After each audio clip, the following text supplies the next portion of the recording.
ज्या परिस्थितीमध्ये तुम्ही विचार करून निर्णय घ्यायला पाहिजे, त्यावेळेला स्मार्टली असं काही वातावरण तयार करता येतं, ज्यातून तुमचे प्राण्याचे जे इन्स्टिंक्ट आहेत, ते जागे होतील आणि तुम्ही विचार करणं सोडा. जात आणि धर्म हे हुकमी ऐक्य आहेत त्याच्यातले, जे मानवी समूहात आजपर्यंत बहुतांश वेळेला काम करत आलेले आहे. या झुंडींना कसं झुलवायचं, ह्याचं आकलन असलेली काही हुशार माणसं इतिहासामध्ये परत परत आपल्याला बघण्यात आलेली आहेत. ते स्वप्नांचे सौदागर असतात, की म्हणजे मेक अमेरिका ग्रेट अगेन. एकाच वेळेला पोथी आणि तलवार दोन्ही जवळ ठेवतात. काही जणांना पोथीचा वापर करून कंट्रोल करता येतं आणि काही जणांना तलवारीचा वापर करून कंट्रोल. त्या झुंडीमध्ये जी म्हणजे सोशल मीडिया ट्रोलिंग करणारी, झुंडीत ताकदवान दिसणारी माणसं ही तुम्ही एकटी एकटी बघितलीत ना, तर तुम्हाला लक्षात येईल की ती स्वतःविषयी समाधानी नाही. कॉमन सेन्स आहे ना, ज्या माणसाला जो स्वतःबरोबर कम्फर्टेबल आहे, तो माणूस असं करायला कशासाठी जाईल? जर आपण रूढ अर्थाने म्हटलं की द्वेष पसरवण्याचं काम करणारा एक गट आहे आणि तो कमी व्हावं याच्यासाठी प्रयत्न करणारा दुसरा गट आहे, तर काही काळांनी तो दुसरा गट हा त्यांचीच भाषा बोलायला लागतो. ते त्यांच्यासारखेच व्हायला लागतात आणि याच्या इतका मोठा पराभव काय आहे? मी जे करतोय त्याच्या मागच्या माझे मोटिव्ह चांगले आहेत का वाईट आहेत, हे समजून घ्यायला शिकल्याशिवाय तरुणोपाय नाही कुणालाही. जे तुम्ही समजून नसाल घेत तर दुसरा कोणीतरी तुम्हाला कंट्रोल करेल. आता काय हे दिल मांगे मोर हा जो आपला सिंड्रोम झालेला आहे, की कितीही मिळालं तरी पुरे पडत नाही. ह्या परिस्थितीमध्ये मला माझं मन अधिक चांगलं बनवायचं आहे. एक शांत आनंदी आयुष्य जगायचं आहे, ज्याच्यात हिंसा नको, ज्याच्यात अतिभावनिकता नको. तर मी काय करायचं?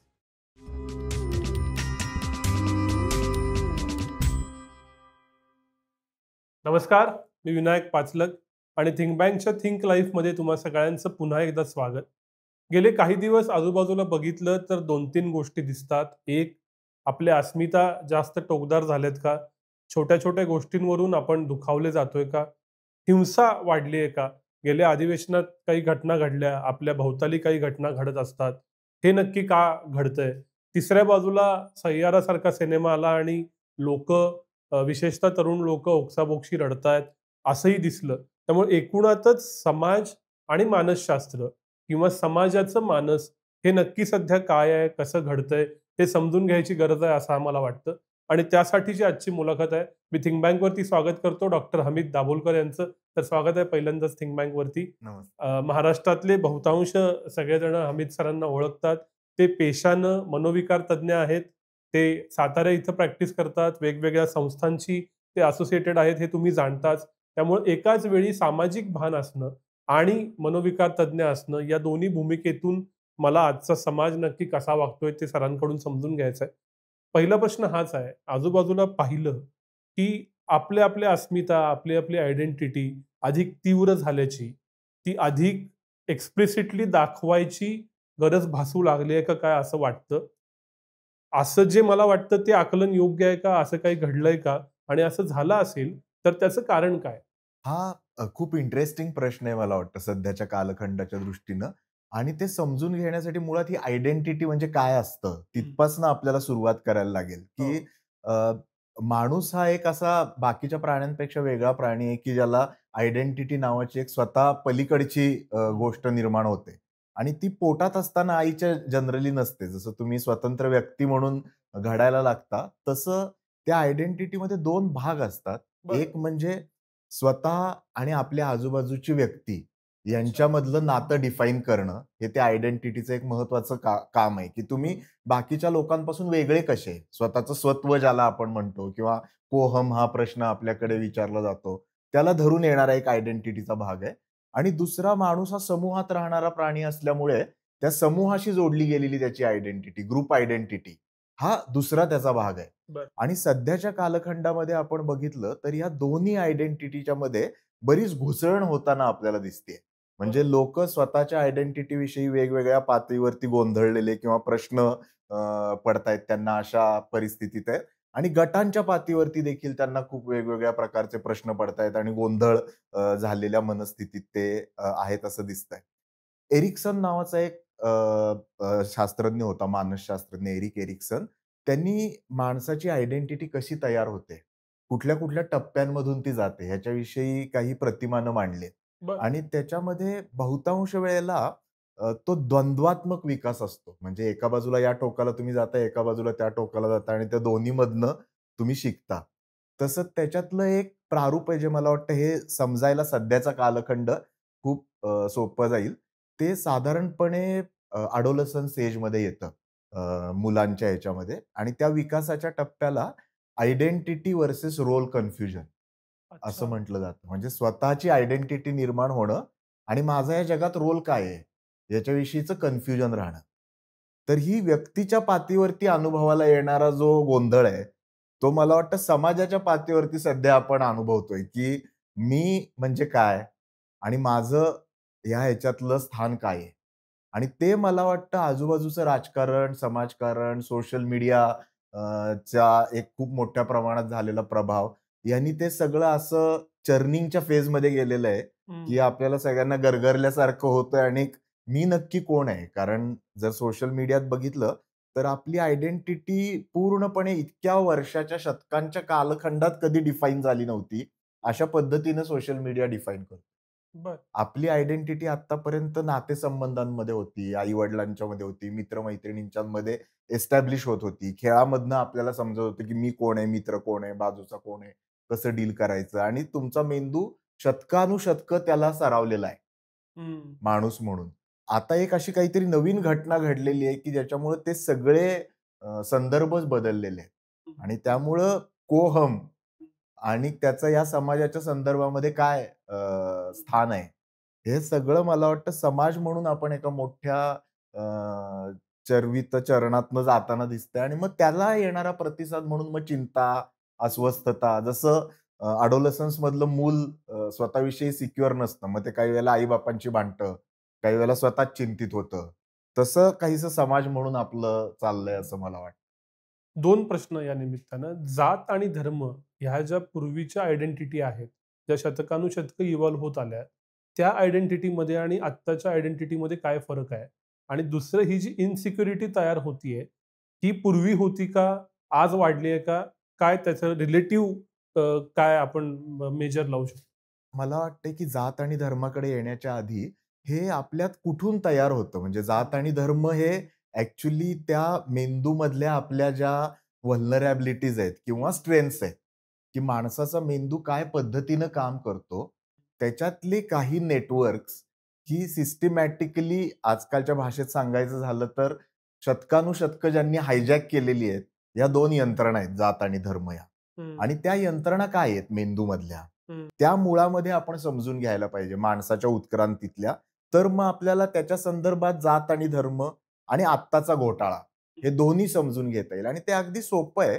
मी अनेकदा हे उदाहरण देतो त्यासाठी, की उत्क्रांतीच्या टप्प्यावरती प्राण्यांमध्ये फक्त एक भावनांचा मेंदू होता. हे ठोकताळ्याने आपल्याला सगळ्यांना माहीत असतं. प्राणी हे उन्नत विचार नाही करू शकत. म्हणजे स्वतः पलीकडचा विचार नाही करू शकत प्राणी. ते फक्त मी, माझं, माझं जेवण, मुलं जन्माला घालणं इथपर्यंत त्यांचं असतं. आता उत्क्रांतीच्या टप्प्यात हा जो मूळचा खालचा हा जर ब्रेन बेस धरला आपण आणि हा भावनांचा मेंदू धरला, तर उत्क्रांतीच्या टप्प्यात त्याच्यावरती एक विचारांचा मेंदू तयार झालेला आहे. ज्याला हं, निओकॉर्टेक्स आपण असं म्हणतो.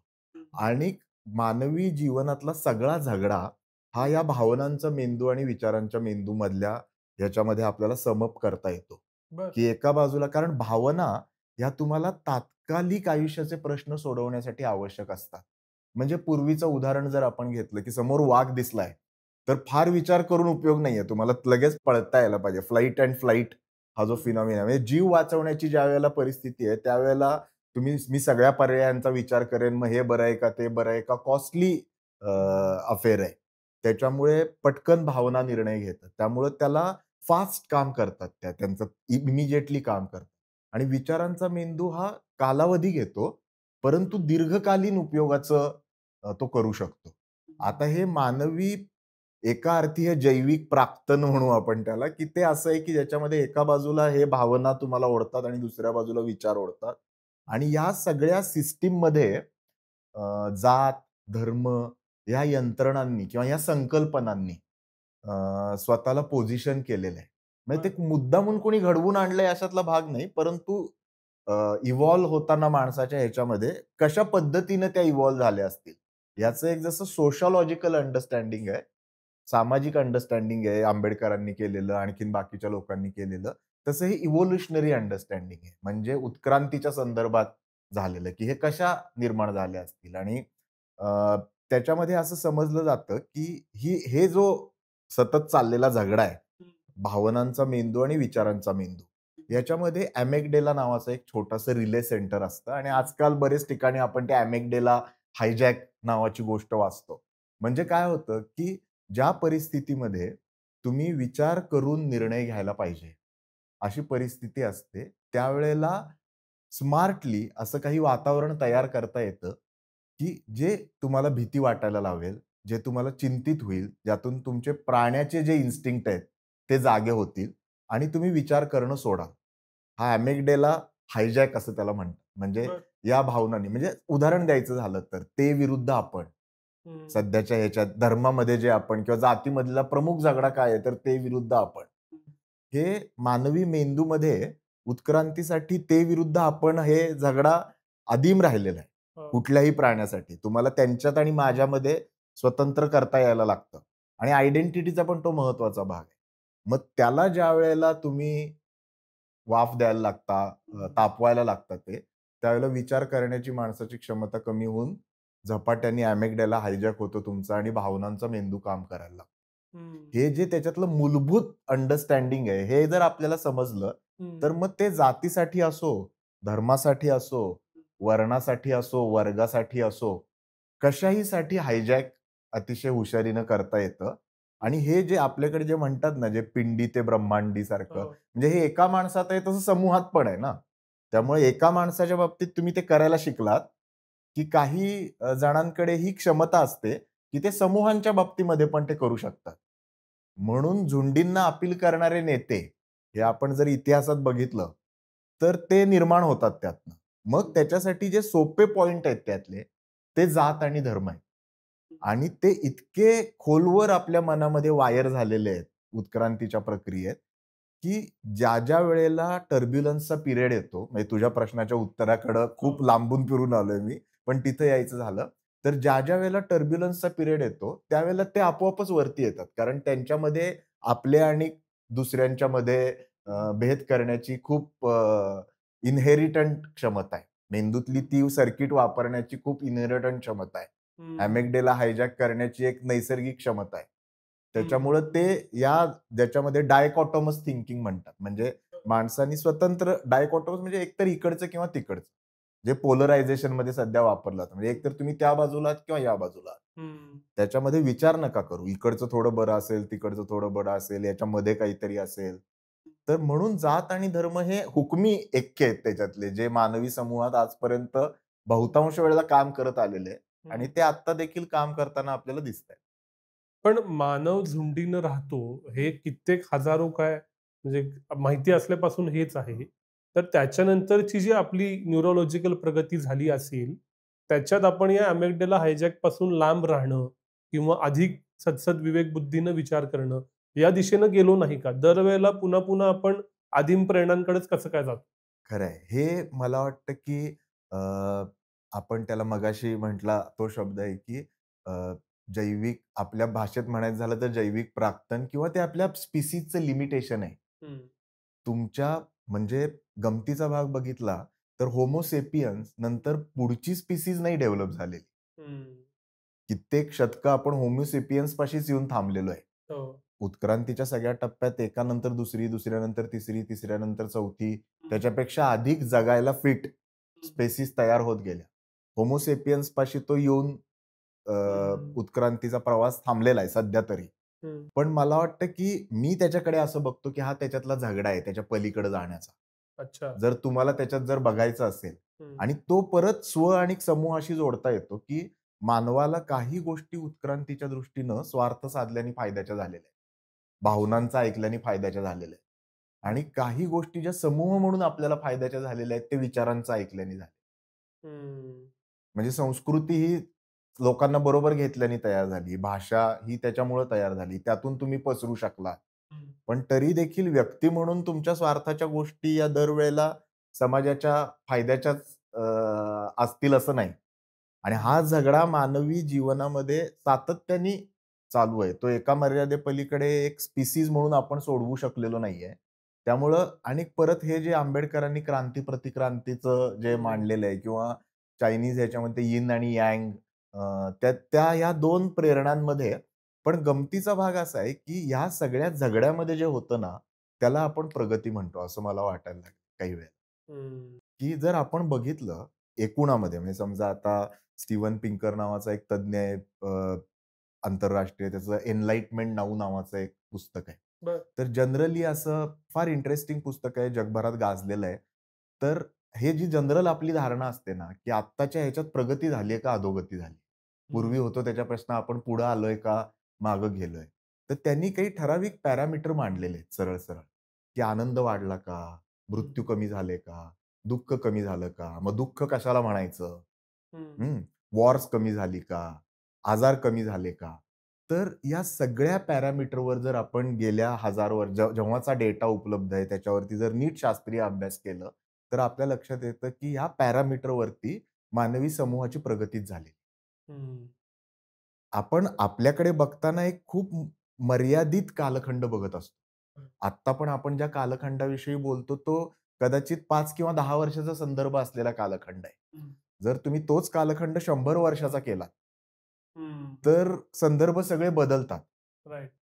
तसंच हिंसेच्या बाबतीमध्ये देखील आपण जे बोलत होतो, म्हणजे त्यालाच जर धरून जायचं झालं तर, तर एकूणच जर हिंसेचे वेगवेगळे प्रकार बघितले आणि त्याचे आता अभ्यास उपलब्ध आहे. त्या एनलाइटमेंट नाऊनी म्हणून तो म्हणतो, की एनलाइटमेंट नाऊ म्हणजे आत्ता ॲक्चुअली खरं एनलाइटमेंटचा इरा आहे. हं. म्हणजे हे आपण जे रूटीन बोलतो त्याच्यापेक्षा वेगळा पर्स्पेक्टिव्ह आहे.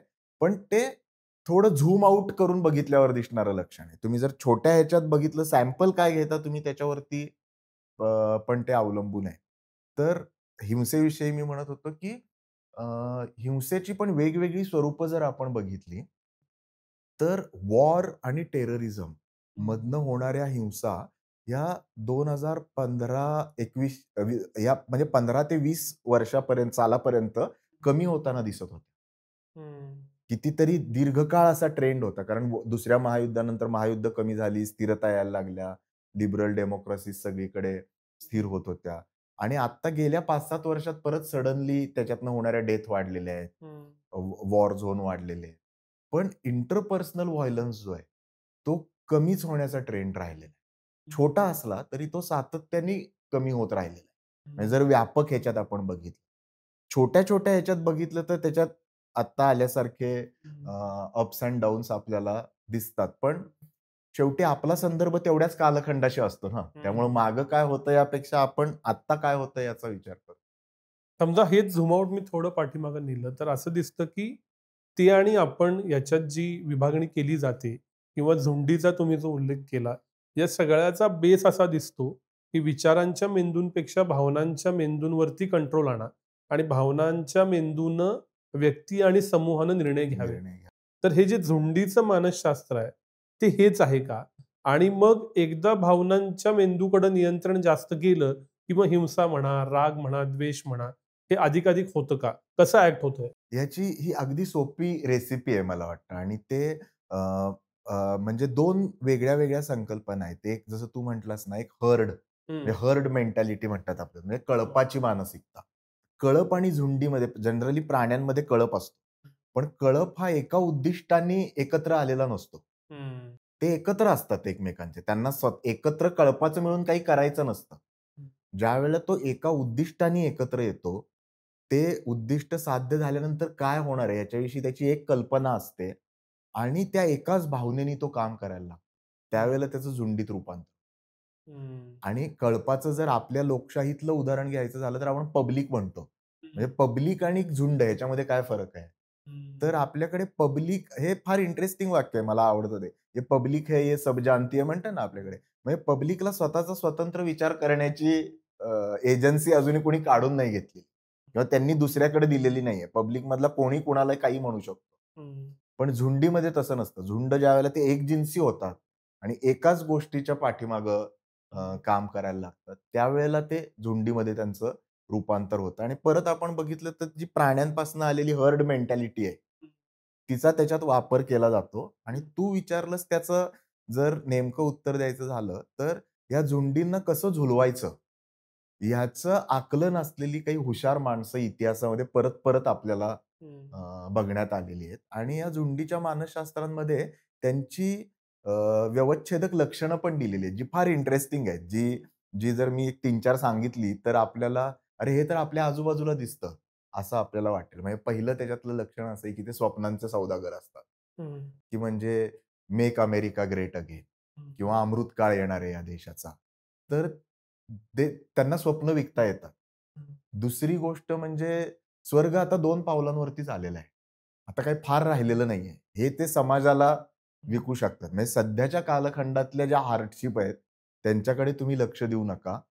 भविष्य खूप उज्ज्वल आहे आणि भूतकाळ पण आपला भयंकर महान होता. ही स्टोरी लाईन तुम्ही बघितली तर जगभरात भारतापासून सगळ्या देशांमध्ये जिथे हे दिसून येतंय, तिथे ही स्टोरी लाईन कॉमन आहे, की स्वप्न दाखवलं जातंय. भविष्यकाळ उज्ज्वल आहे आणि भूतकाळामध्ये पण खूप महान होतं. म्हणून वर्तमानाविषयी बोलू नका. तिसरी जी आहे, की हे जे नेते असतात, ते पब्लिक पर्सोनामध्ये खूप टोकाची नम्रता दाखवू शकतात.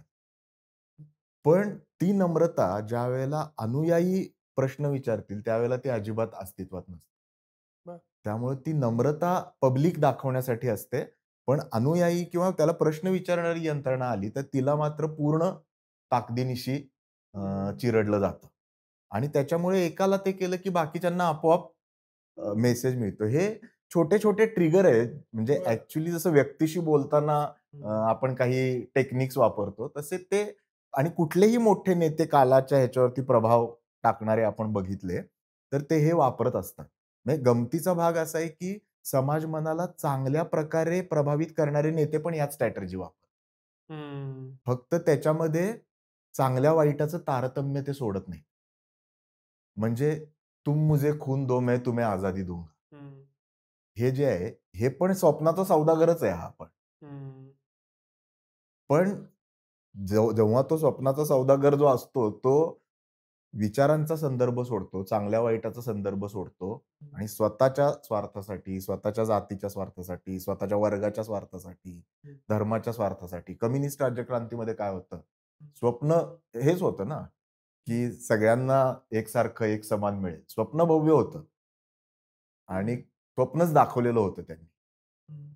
कुठल्याही त्या टोटॅलिटेरियन रेजिमकडे जाताना झुंडी वापरल्या जातात त्यावेळेला.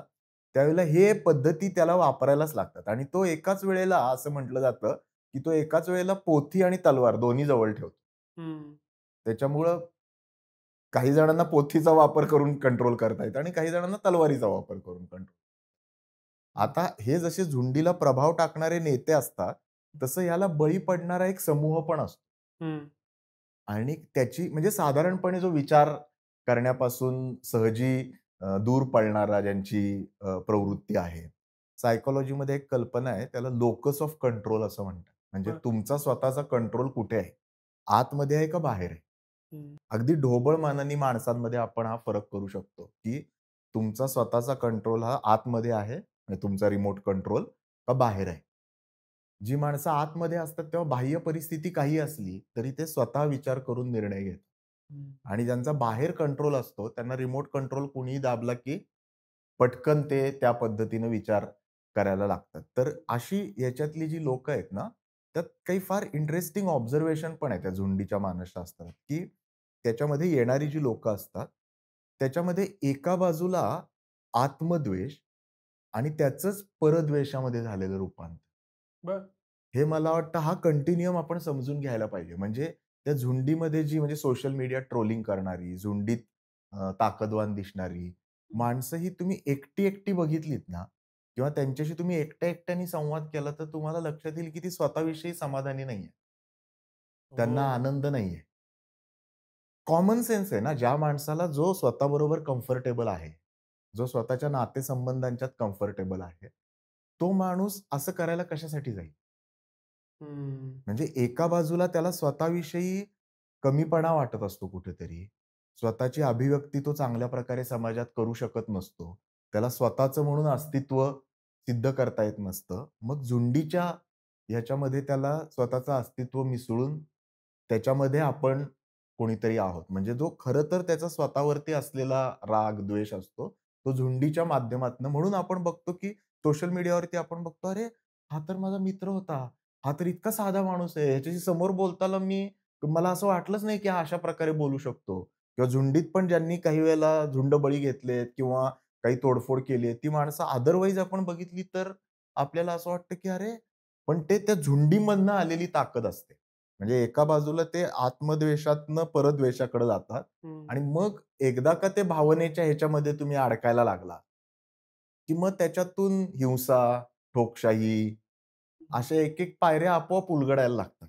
हं. आणि त्याच्यानंतर सगळ्यांच्या अस्तित्वाचं एका पातळीवरती सपाटीकरण होतं. हं. म्हणजे झुंडीतल्या व्यक्तीला वेगवेगळी आयडेंटिटी नसते.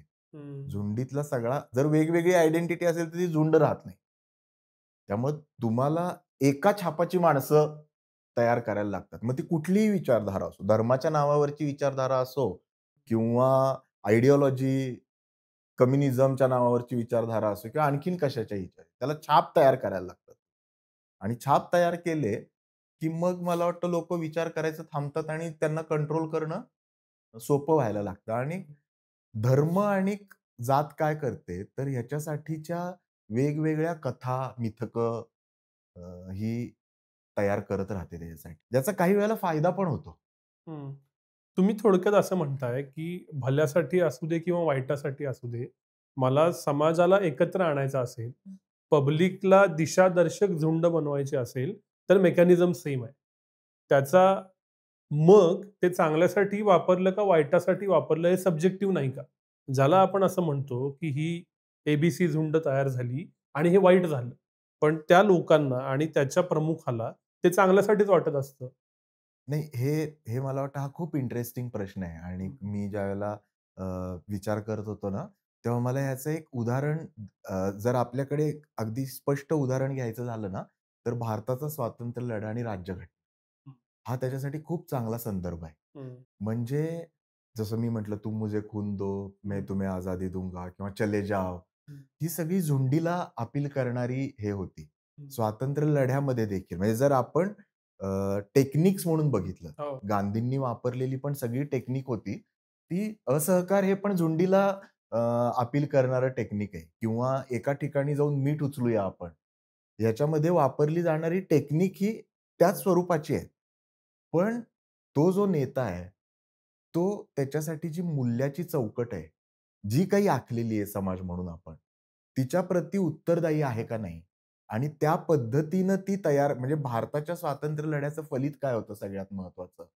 म्हणजे इंग्रज जाणं हे तर एक त्याचं फलित होतं वेगळी गोष्ट. पण मला वाटतं, की इथली समाजव्यवस्था ही आम्ही स्वतः ठरवलेल्या नियमांना धरून चालवू आणि त्याला आम्ही राज्यघटना म्हणू. म्हणून मग आपण आणि ती स्वतःप्रती अर्पित केली ना आपण. हं. म्हणून आपण इथल्या नैतिकतेचे नियम काय आहेत, समाज म्हणून असायला पाहिजे, ते आपण सगळ्यांनी मिळून ठरवलेले आहेत. ही इतिहासामधली खूप मोठी गोष्ट आहे. तोपर्यंत हे नियम फक्त धर्म सांगत होता. आणि म्हणून आत्ता जरी जो वाद आपण बघितला ना, तो परत-परत की त्या राज्यघटनेविषयीचा जो अंतर्गत राग आहे किंवा त्याच्यातल्या रूढ अर्थाने ज्याला धर्मनिरपेक्षता म्हणजे त्या शब्दाचा छल नाही, परंतु इथलं राज्य हे कुठल्या धर्माचं नाही. हं. एवढ्या मर्यादित अर्थाने जरी घेतलं आपण ते, हं. तरी त्याच्याविषयीचा जो अस्वस्थता आहे, त्याच्याविषयीची जी प्रतिक्रिया आहे, ती त्याच्यातनं येणारी आहे. त्यामुळे जर आपण हा मानवी तारतम्याचा प्रश्न आहे, की तुम्ही एकत्रितरित्या एक गोल ठरवलेला आहे आणि या-या टप्प्यांनी, तर त्याच्याकडे जाण्यासाठी जर तुम्ही ते वापरत असाल, हं. तर ते मी समजू शकतो, की एका पातळीवरती ती टेक्निक्स म्हणून आपण समजू शकतो. दुसरं मला असं वाटतं, की जे चौरी-चौराचं उदाहरण आहे गांधींनी केलेलं, की ज्या क्षणी कायदा हातात घ्यायला लागते ती झुंड, ज्यावेळेला चौरी-चौरामध्ये पोलीस चौकी जाळली गेली, गांधींनी त्यावेळेला देशाची पीकवर असलेली असहकाराची चळवळ मागे घेतली. हे मला वाटतं त्या नेत्याचं नैतिकत्व आहे, की ह्या मर्यादांमध्ये ते चालत नसेल, तर त्याला तुम्हाला मागे घेता यायला पाहिजे. आणि तिसरं मला वाटतं, की जे आपण शिकायला पाहिजे समाज म्हणून, की त्याच्यामध्ये लोकांना भले तुम्ही त्याच्यातली काही टेक्निक वापरत असाल, तरी ती तुम्ही समजून-उमजून वापरू शकता ना. आता पूर्वी एक कालखंड असा होता, की ह्याचं तुम्हाला मेंदूविज्ञान माहीत नव्हतं, मानसशास्त्र माहीत नव्हतं, समाजशास्त्र माहीत नव्हतं. मला समजून-उमजून स्वतःला मोटिव्हेट करण्यासाठी माझ्या मेंदूमधल्या काही गोष्टींचा मी वापर करतो. हे स्वतःला ट्रेन करणं अजिबात अवघड नाहीये. दुसऱ्याच्या हातात कशासाठी त्यासाठी कंट्रोल द्यायचा. म्हणजे समजा आज आम्ही अंधश्रद्धा निर्मूलनाची चळवळ चालवतो. तर आम्ही त्याच्यामध्ये कुठलीही चळवळ, कुठलीही संघटना या टेक्निक्सचा वापर करतच असते. हं, इंट्युटिव्हली करत असाल तुम्ही किंवा विचार करून करत असाल. पण जिथे त्याचा आणि तत्वाचा क्लॅश होतो, त्यावेळी तुम्ही तत्वाच्या बाजूने उभं राहणार का? आणि त्याची जी काही असेल ती कॉस्ट मोजणार. हं. ही मला वाटतं त्यातलं म्हणजे मी आमचं उदाहरण सांगतो आमच्या संघटनेचं छोटं उदाहरण आहे. परंतु डॉक्टर नरेंद्र दाभोळकरांचा खून झाल्यानंतर महाराष्ट्रात एकही हिंसक प्रतिक्रिया उमटली नाही. आता अनिसच्या संघटनेचा काही इतकी मोठी ती संघटना नाही. पण संघटनेचा आकार बघता आणि सध्याच्या कालखंडात हिंसक प्रतिक्रिया देण्याचा ट्रेंड बघता, हे अतिशय सहज होतं, की एक 2-4 ठिकाणी तरी हिंसक प्रतिक्रिया उमटली असते. गेल्या 12 वर्षात आम्ही खूप कष्टपूर्वक सातत्याने हीच भूमिका घेतली, की आम्ही संविधानाच्या चौकटीतच आमची लढाई लढू. आम्ही हिंसा करणार नाही. आणि ती भूमिका त्याची किंमत जरी तात्पुरतं हिंसक प्रतिक्रियेनं कदाचित फायदा होईल, पण या दिशेने आम्हाला जायचं नाही. आम्ही झुंड एकत्रित करू इच्छित नाही. आम्हाला लोकांना विचार करायला उद्युक्त करायचंय. हे छोटं उदाहरण आहे त्याचं, पण मला वाटतं तो प्रत्येकाचा जसा समाजाचा झगडा आहे, तसा तो आपल्या प्रत्येकाचा पण आहे. आणि तुम्ही प्रत्येक आयुष्यामध्ये ही तंत्र वापरताना तंत्र म्हणूनच वापरणार का स्वतःच्या फायद्यासाठी वापरणार? याचं भान त्या मानवाला व्यवस्थित असतं. हे आपल्याला सगळ्यांना समजून घ्यायला पाहिजे. म्हणजे ते हे जे करणारे नेते असतात ना, ते अतिशय हुशार असतात. त्यांना या सगळ्याचं पूर्ण भान असतं, की आपण हे कशासाठी करतो. तुम्ही 2 शब्द वापरलेत, एक हिंसा आणि दुसरं तंत्र. हं. आणि तुमच्या आधीच्या उत्तरात असं आलं, की गेल्या 7-8 वर्षात पुन्हा झूम आउट करून बघितलं तर जगभरात हिंसा वाढते. रशिया-युक्रेन युद्ध झालं, इस्रायल-पॅलेस्टाईन झालं, गाझा झालं, भारत-पाकिस्तान छोटं युद्ध झालं, अमेरिका झालं. अचानक जो कर्व्ह डाउनवर्ड होता, की हिंसा कमी होतीये, हा परत ट्रिगर का झाला? आणि तंत्र, टेक्नॉलॉजीचा इन्फ्लुअन्स ही जगभरातली कॉमन गोष्ट दिसते. तर ह्याचं मूळ टेक्नॉलॉजी आणि मीडियात आहे का? मला म्हणजे हे परत आपले अंदाजच आहेत. याचं एकास एक असं आपल्याला उत्तर देता येत नाही. पण याच्याविषयी खूप जगभरामध्ये चर्चा चालू आहे सध्या आणि बोलणं चाललंय आणि जी काही आणि जनरली अशा ज्या गोष्टी असतात त्या मल्टीफॅक्टोरियल असतात. असं एकास एक असं उदाहरण नाही काढता येत. पण त्यातला एक प्रमुख फॅक्टर हा मीडिया असण्याची शक्यता खूप जास्त आहे. हं, आणि ज्याची कारणं काय आहेत ते मी नमूद करू इच्छितो, की जसं जोनाथन हॅडिट नावाचा एक आणखीन दुसरा खूप नावाजलेला शास्त्रज्ञ आहे सध्याच्या कालखंडाचा भाष्यकार. तो असं म्हणतो, की स्पेशली सोशल मीडियाच्या ह्यानी आपल्या जसं आपण सुरुवातीला म्हटलं तसं स्वतः आणि समाज हं, यांच्याविषयीचं जे शतकानुशतकं चालत आलेलं मानवी स्पिसीजचं अंडरस्टँडिंग होतं, हं, ते मुळातनं क्वालिटेटिव्हली बदललेलं आहे. आणि ही इतिहासामध्ये परत-परत झालेली गोष्ट नाहीये. हं, once in human species lifetime झालेली घटना आहे ही. म्हणजे बघा, की पूर्वी आपण मी कोण आणि दुसरा कोण हे मुलांशी खेळून समजून घेत होतो. ग्राउंडवरती खेळत होतो. भांडणं ते थांबवायचं कुठं? त्याची मर्यादा काय आहे? मारामारी कुठे? कुठे हसून शेक हँड करायचा? तिथे जो समोर माणूस होता, त्याचे नॉन व्हर्बल क्यूज मला कळत होते. आज ते एका नव्यानं जन्माला आलेल्या जेन झीसाठी त्यातल्या खूप साऱ्या गोष्टी या ऑनलाईनच घडतायत. हं, त्यांच्या ब्रेनसाठी ते पूर्ण वेगळं आहे.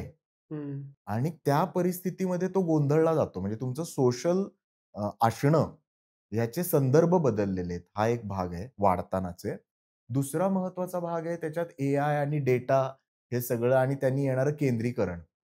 हे ज्यावेळेला यायला लागतं, त्यावेळेला हे आपण जर विचार केला, की मगासची जी ही मॅनिप्युलेशन आहे, ती जर एका डेटा सेंटरमध्ये बसून कोणी करू शकत असेल, हं, म्हणजे पूर्वी ते तू साधनात लिहिलेलंच डेटा इज ऑइल सारखं म्हणजे ते ऑइल ते फक्त ह्याच्यापुरतं नाहीये. करन्सीवर कंट्रोल करण्यासाठी नाहीये. ते ऑइल थोडं शिंपडलं की पेटतंय पण ना सगळं हं, सोपं. त्याच्यामुळं जर एका ठिकाणी आणि जे जे आक्षेप अमेरिकेतल्या इलेक्शन्सवरती घेतले गेले, भारतातल्या इलेक्शनवरती घेतले जातायत, की ते करणं हे प्रत्यक्षात ते झालं नाही ही नंतरची गोष्ट आहे. पण आज ते करणं शक्य आहे.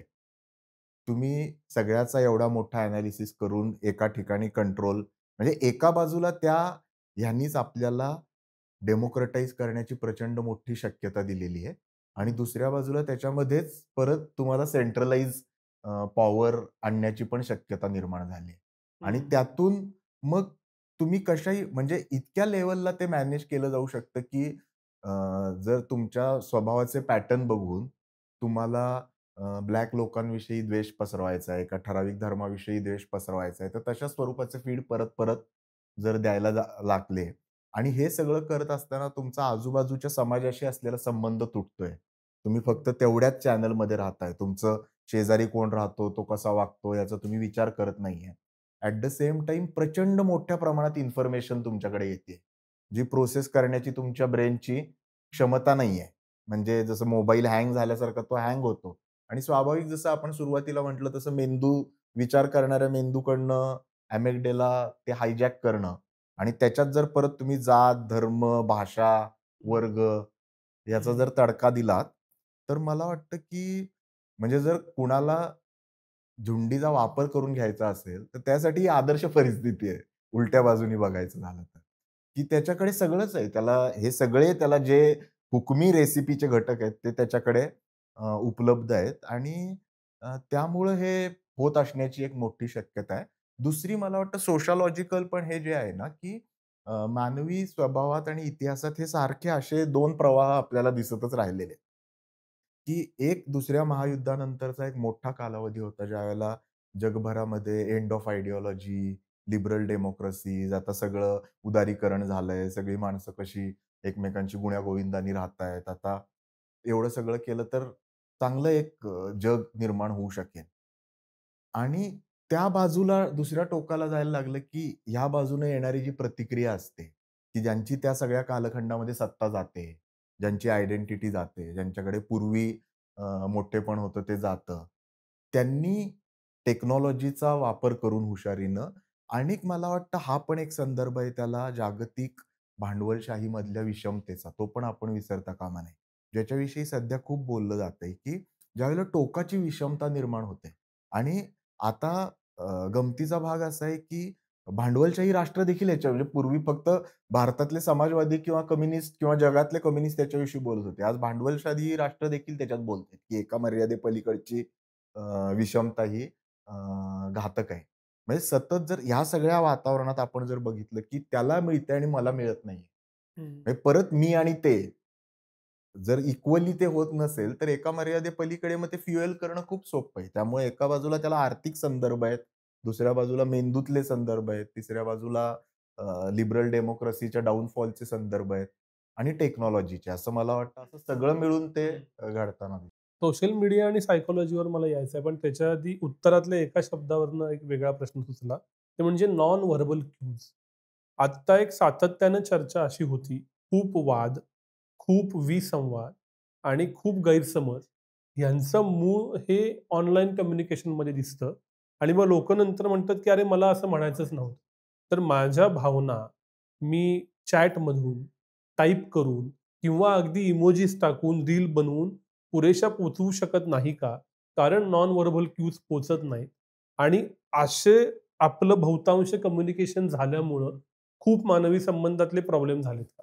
आहे ना, नक्की आहे. हे घडताना दिसतंय आणि खास करून जी नव्याने येणारी जनरेशन आहे. हं. म्हणजे समजा 40शीच्या आसपास असलेले लोक आहेत, ज्यांनी त्यांच्या वाढत्या वयामध्ये ते मानवी संबंधातनं होणारे क्यूज पिकअप करणं आणि त्याला रिस्पॉन्ड करणं, हे बघितलेलं तरी आहे. त्यांच्या ब्रेनवर त्याचा एक नकळत वातावरणातला संस्कार झालेला आहे. हं. आपण विचार करूया, की 2010 नंतरची जी पिढी आहे, त्यांच्यातल्या काही जणांना किंवा एका मोठ्या समूहाला याचा संदर्भच लक्षात येत नाही. त्यांच्याकडे त्या क्षमताच मुळामध्ये त्यांचं विकसन आणि त्या क्षमतांचं जे विकसन असतं ना, ते एकास एक असं नाही होत ना वर्गात बसून. तुम्ही समूहात राहता, त्यातनं 4 गोष्टी शिकता. ज्याला आपल्याकडे खूप चांगला शब्द आहे नेटिव्ह इंटेलिजन्स किंवा हं. ग्राम्य शहाणपण म्हटलं जातं. जे तुम्हाला अनुभवातनं येतं. अनुभवजन्य ज्ञान आहे ते. हं. तर ते तुम्ही फक्त सोशल मीडियाच्या जगामध्ये पूर्णपणे मिस करताय. आणि त्याच्यामध्ये मग त्याला लागणारी जी कौशल्य आहेत. म्हणून हे जे देश आता पुढारलेले देश आहेत.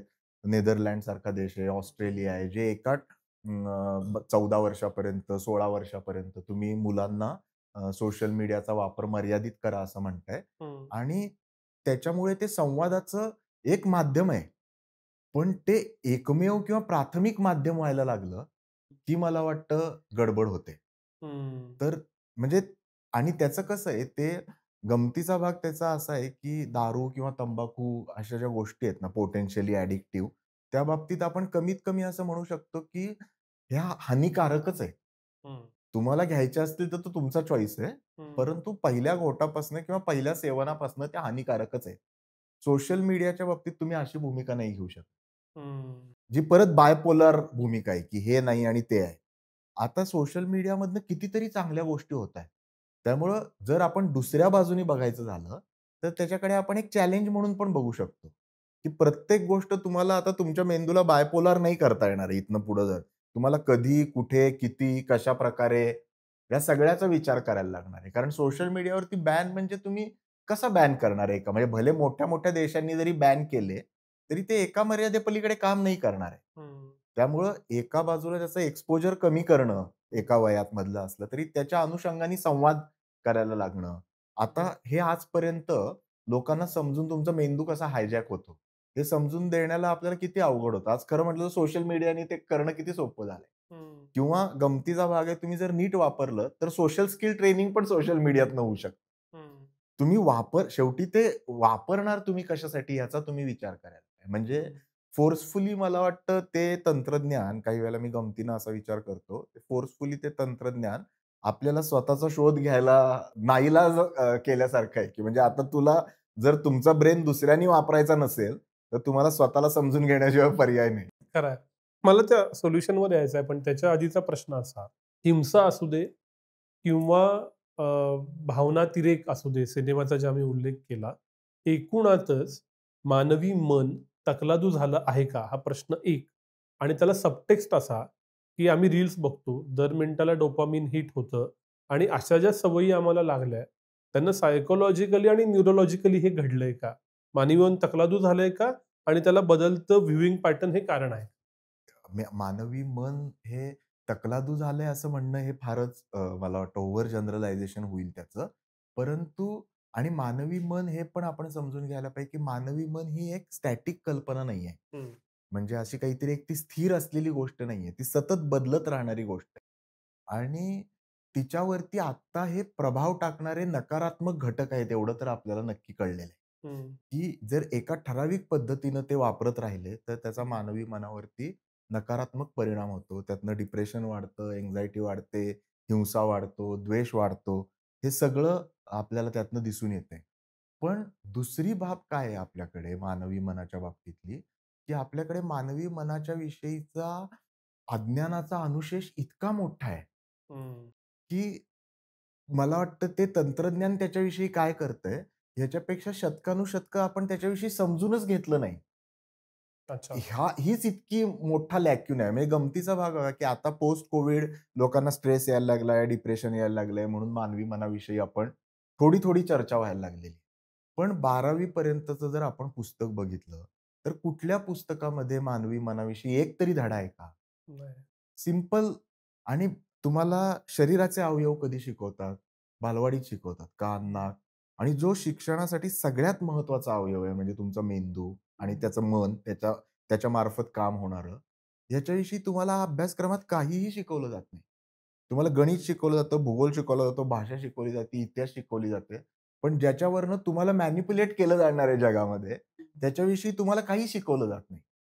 म्हणजे ही माहिती जरी मुलांना योग्य वयामध्ये दिली गेली आणि त्याचं व्यवस्थित एक शास्त्र आता तयार आहे. असं नाही की ते शास्त्र उपलब्ध नाहीये.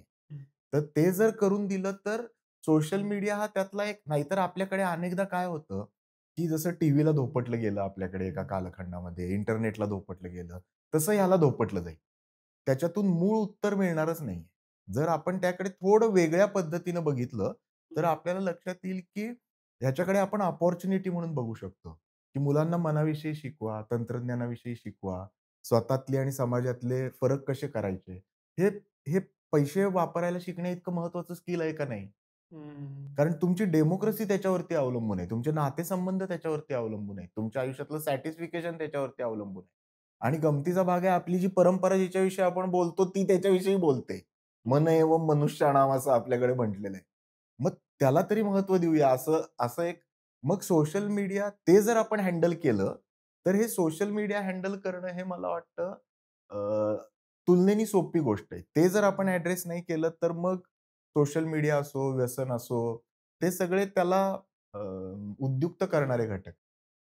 ठीक आहे, झुंड कशी मॅनेज करायची हे नवीन नाही, हे शतकानुशतकं लोकांनी केलं, आत्ताही करत राहतील. टेक्नॉलॉजी हा असा प्रभाव आहे, की जो आपण नाकारू शकत नाही, कारण त्याचे फायदे खूप आहेत. ते टूल आहे. ह्या परिस्थितीमध्ये मला माझं मन अधिक चांगलं बनवायचं आहे. मला माझा लोकस ऑफ कंट्रोल माझ्यात ठेवायचा आहे आणि मला एक शांत, आनंदी आयुष्य जगायचं आहे, ज्याच्यात हिंसा नको, ज्याच्यात अतिभावनिकता नको. तर मी काय करायचं? आम्ही पूर्वी डॉक्टर नरेंद्र दाभोळकर असताना याची एक त्रिसूत्री विचार केलेला ज्याचा, जी मला आत्ता अचानक आठवली म्हणून मी सांगतो. तर ती अशी होती: विवेकी व्यक्तिमत्व, समाजाभिमुख कर्तृत्व आणि जागरूक नागरिकत्व. हं. म्हणजे हे तुम्ही ह्या तिन्ही अक्षांवर तुम्हाला विचार करायचा. म्हणजे माझं व्यक्ती म्हणजे माझं स्वतःशी असलेलं नातं आणि जवळच्या असलेल्या समूहाशी असलेलं नातं हे तुमच्या व्यक्तिमत्वातनं हे होतं. म्हणजे मला आयुष्यात समाधान वाटायला पाहिजे, माझ्या नात्यात मला समाधान वाटायला पाहिजे. दुसरा महत्त्वाचा भाग आहे, की कर्तृत्व तुमचं म्हणजे तुम्ही काम करता ते. आणि तिसरा भाग आहे, की तुम्ही ज्या समाजाचा भाग आहे त्याचं नागरिकत्व. ह्या तिन्ही अनेकदा काय होतं आपल्याकडे, ह्याच्यातल्या फक्त स्वच्याच एकाच बाबीचा विचार केला जातो. हं, समाजाभिमुख कर्तृत्व आणि जागरूक नागरिकत्वाचा विचारच केला जातो. हं. आणि असं आपल्याला वाटतं, की मी या माझ्या ककूनमध्ये माझं स्वतःचं समाधान शोधू शकू. पण मुद्दा असा आहे, की ह्या तिन्हीचा विचार नाही केला तर ते एकटं करणं हे खूप अवघड आहे एका बरं. मर्यादेपलीकडे. त्यामुळं पहिला मुद्दा, की या तिन्हीचा विचार करायला पाहिजे. दुसरा मुद्दा असा, की स्वतःच्या पातळीवर आपण काय करू शकतो. मला वाटतं, की रॅशनॅलिटी किंवा विवेक ही संकल्पना मला स्वतःला त्याच्यासाठी उपयोगी वाटते. लोकांना अ, आणखीन काही वाटू शकेल. पण रॅशनॅलिटी मी या अर्थाने म्हणतो, की चांगल्या वाईटातलं भान. हं, जे माणसाला प्राण्यापासनं वेगळं करण्याची क्षमता राखतं. ते तुम्हाला धर्म देवो, तुमचा मेंदू देवो, बुद्धिमत्ता देवो, काहीही देवो. हां, पण कशाला रूढ अर्थाने चांगलं म्हणायचं आणि कशाला रूढ आता ह्याचा तात्विक वाद होऊ शकेल, पण ढोबळ मनाने त्याला कशाला चांगलं म्हणायचं आणि वाईट म्हणायचं, हे समजण्याची शक्यता प्रत्येक मानवी मनाकडे असते. त्याला धरून आपण जगण्याचा प्रयत्न करणार आहे का? हा मला वाटतं त्यातला फार महत्त्वाचा प्रश्न आहे. दुसरा मग म्हणजे परत तुमच्याकडे लोकस ऑफ कंट्रोल स्वतःकडे येतो. म्हणजे मला गाडी मिळाली, मला बंगला मिळाला, मला मान्यता मिळाली, तर मग मी समाधानी होईल.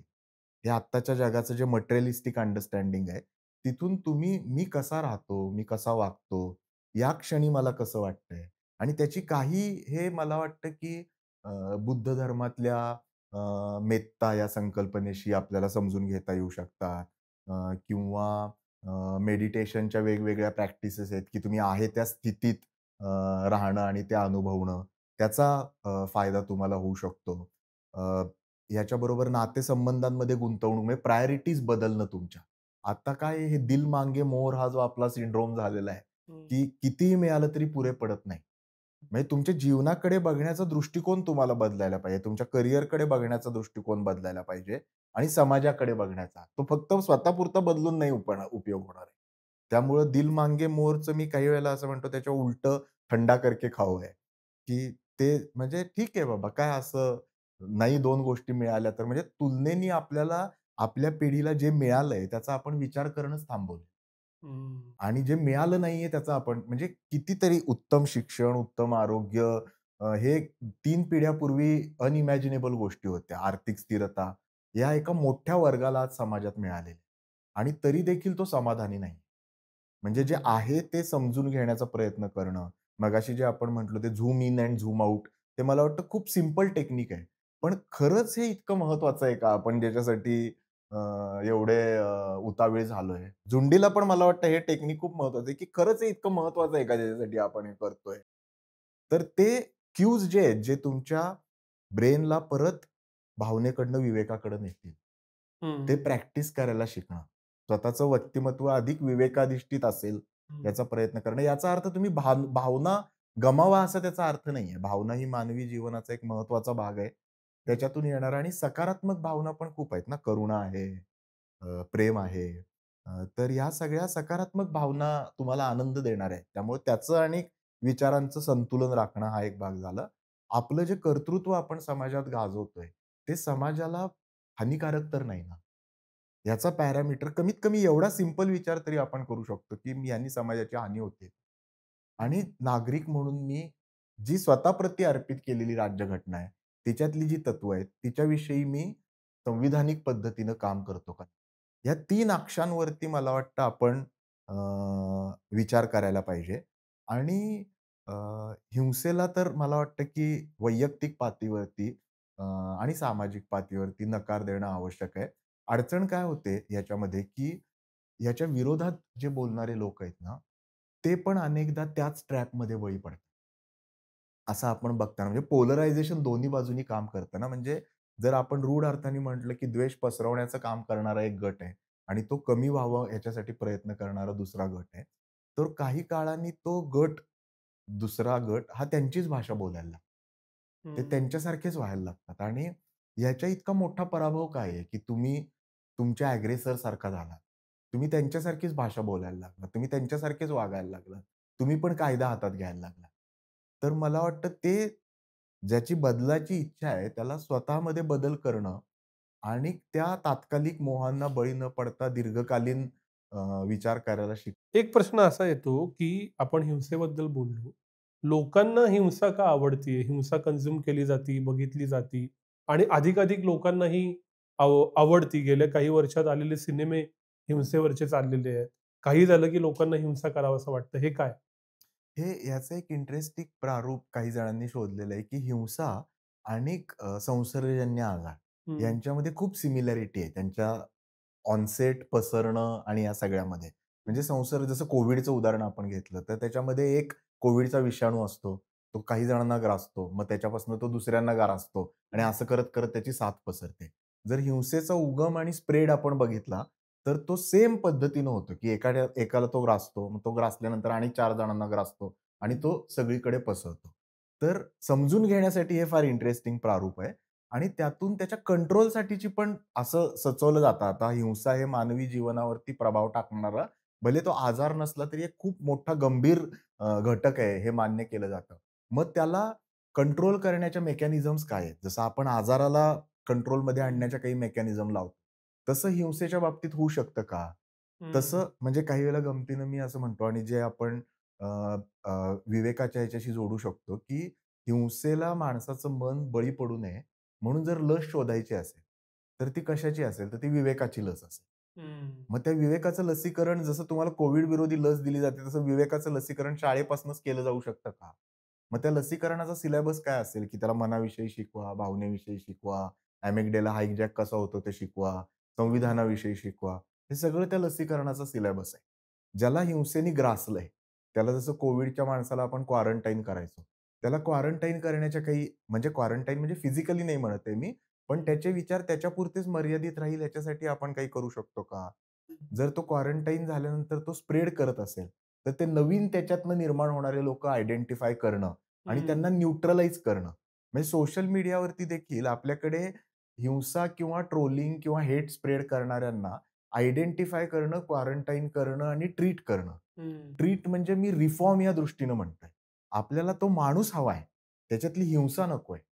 आपण त्या हिंसक माणसाला रिफॉर्म करण्याच्या, त्याच्या मनातल्या हिंसक विचारांपासून रिफॉर्म करण्याच्या यंत्रणा उभ्या केल्यात का? काही देश याचा गांभीर्याने विचार करतायत, हं. की तुम्ही त्यांना आयडेंटिफाय करून त्यांना कसं न्यूट्रलाइज करू शकाल आणि हे पुढं वाढत-वाढत आपण कैद्यांपर्यंत पण नेऊ शकतो, की ज्याच्या मनात आहे, की आपण असं म्हणतो, की ह्याच्यातली खूप कमी हिंसा ही असते, जी विचारपूर्वक केली गेली आहे. हं. तर मग आपल्याला त्या माणसाचा द्वेष नाही करायचा आहे. आपल्याला त्या माणसाला बदलायचं आहे. पण त्याच्यात तुम्ही जसं डायबिटीज उपचार करण्यासाठीच्या यंत्रणा लावल्या, जशा तुम्ही ब्लड प्रेशर उपचार करण्यासाठीच्या यंत्रणा लावल्यात, तसं हिंसा कंटेन करण्याच्या यंत्रणा लावल्या जाऊ शकतात. हं. फक्त त्या राजकारणाशी इतक्या जवळून जोडल्या गेलेल्या आहेत. त्याच्यामुळे ते लावण्यामध्ये कुणाला रस नाही. कारण की लोकं जर हिंसा करायची थांबली, ते जर विचार करून जगायला लागले, तर मग त्यांचं झुंडीमध्ये रूपांतर करणं अवघड आहे. हं. त्यामुळं आपल्यालाच समाज म्हणून ती लढाई लढायला ही मुलाखत बघतंय कोणीतरी, तर असं होऊ शकतं, की अरे खूप जार्गन बोललात, खूप फिलॉसॉफिकल बोललात. मला काय करायचं ते सांगा. तर सामान्य व्यक्ती म्हणून मी कुठल्या 3-5 कृती कराव्यात, माझ्या बिहेवियरल चेंजेस कराव्यात? ॲक्शनेबल इनसाईट काय? ज्यानं मी भावनिकदृष्ट्या अजून चांगला बनेन? सिंपल गोष्ट आहे ना, की मी मगाशी म्हटलं ते खूप सिंपल गोष्ट आहे जे मी सांगतो. ठंडा करके खाओ. हं. लगेच तातडीनं कुठल्याही गोष्टीला थंडा करके खाओ याचा काय अर्थ आहे, की तुमचा भावनिक हे ओसरू द्या तुमची. जरा विचार करण्याची तुमची क्षमता परत थाऱ्यावरती येऊ द्या. हे मला वाटतं एक बेसिक गोष्ट आहे. दुसरी सिंपल गोष्ट आहे, की जी मानवी जीवनाचा अतिशय महत्त्वाचं सार आहे, की स्वतःकडे तटस्थपणे बघायला शिकणं. हं. की मी जे करतोय त्याच्या मागच्या माझे मोटिव्हज चांगले आहेत का वाईट आहेत? हे समजून घ्यायला शिकल्याशिवाय तरणोपाय नाही कुणालाही. जे तुम्ही समजून नसाल घेत, तर दुसरा कोणीतरी तुम्हाला कंट्रोल करणार आहे. त्यामुळं मी जे करतोय त्याच्याविषयी स्वतःकडे थोडं तटस्थ होऊन बघायला आपण शिकू शकतो का? मी केलंय कारण दुसऱ्याला बदल आणि हे सगळे मला वाटतं, की एज ओल्ड विस्डम आहे. ह्याच्यात काही नवीन नाहीये. अगदी सिम्प्लिस्टिक गोष्टी आहेत, की स्वतःकडे थोडं तटस्थ होऊन बघावं. तिसरं जे आजकाल बोललं जातं ग्रॅटिट्यूड प्रॅक्टिस, की आपल्याला जे मिळालंय त्याचा आपण विचार करूया. जे मिळालं नाही त्याच्या पेक्षा, की रोज एक 5 मिनिटं तरी मला काय-काय मिळालंय याचा आपण विचार करू शकतो का?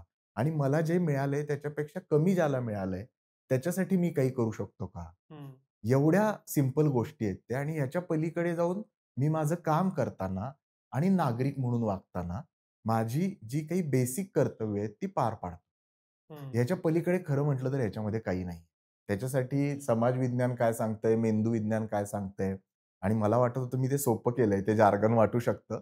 परंतु मला असं वाटतं, की ही मानवानी वंशपरंपरागत मिळवलेलं जे शहाणपण आहे, हं. ते न गमावणं आणि त्याला जर प्रश्न विचारायचे असतील, तर ते आणि मला वाटतं शेवटचं एक महत्वाचं आहे, की प्रेमाने भांडण्याचं कौशल्य पण आपण सगळ्यांनी मिळवायला पाहिजे असं मला वाटतं, की हं.